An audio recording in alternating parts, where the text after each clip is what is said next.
भगवान अकेले ही अपने को सर्व रूप में देखते हैं। अरे वही भगवान बंधन है, वही भगवान मोक्ष भी है, वही सुख भी है और वही दुख भी है। उनके सिवाय और है क्या? न उनका कोई अपना है, न कोई पराया है, न उनको कहीं पर राग है, न द्वेष है। यह सब तो उनकी लीला है। देवी जी, मैं आपको आपके शाप से मुक्ति पाने के लिए प्रसन्न नहीं कर रहा।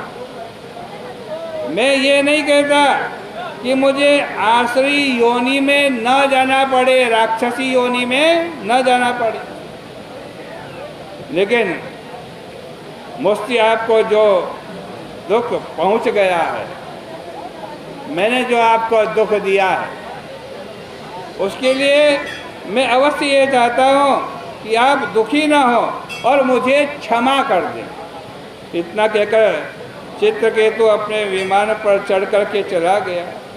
इधर शंकर जी ने पार्वती से कहा, देखो देवी, तुमने देखा भगवान के भक्त कैसे होते हैं। तुमने उसे शाप दिया, उसने हाथ जोड़ करके क्षमा मांग ली। असल में जो भगवान के भक्त होते हैं वे केवल भक्ति देखते हैं। अगर गीध की योनि में भी जाना पड़े तो गीध की शक्ल उनसे भी इनको कोई परहेज नहीं हो सकता। किसी भी योनि में रहना हो, स्वर्ग में रहना हो, अपवर्ग में रहना हो, नरक में रहना हो, भगवत भक्त के लिए कोई फर्क नहीं पड़ता, क्योंकि वह जानता है कि सब जगह भगवान ही है। स्वर्ग नरक अपवर्ग समाना, स्वर्ग नरक अपवर्ग समाना, जहाँ तहाँ दीख धरे धनुबाना, जहाँ तहाँ दीख धरे धनुबाना। तो भाई भक्त को हर जगह भगवान दिखाई देते हैं। देह के संयोग से सुख दुख मृत्यु जन्म आदि होते रहते हैं। अविवेक के कारण ही अर्थभेद दिखाई पड़ता है। यह वैसा ही है जैसे गुण दोष विकल्प आदि हैं और सांप को कोई रस्सी समझ ले या माला को सांप समझ ले।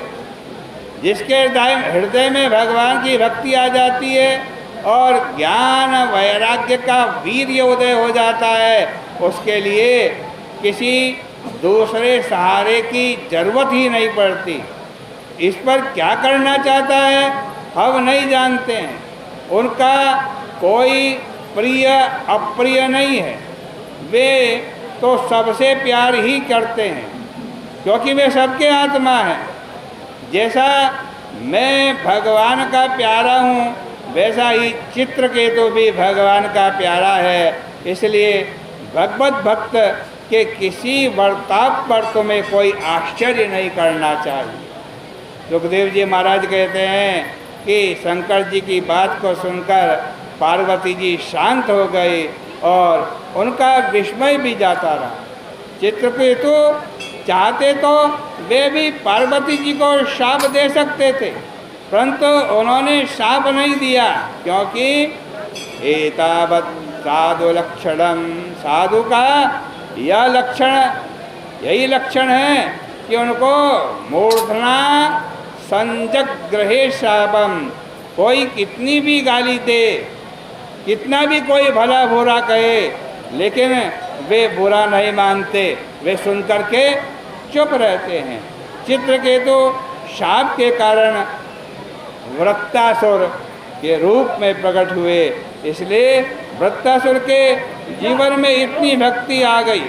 वृत्तासुर का इतिहास केवल उनका ही इतिहास नहीं, संपूर्ण विष्णु भक्तों का इतिहास है।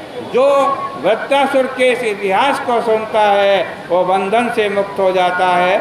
इस प्रकार से श्रीमद् भागवत महापुराण के छठे स्कंद का ये 17वां अध्याय भी परिपूर्ण होता है। कल को 18वें अध्याय की चर्चा होगी। आज की चर्चा का यही विराम करते हैं।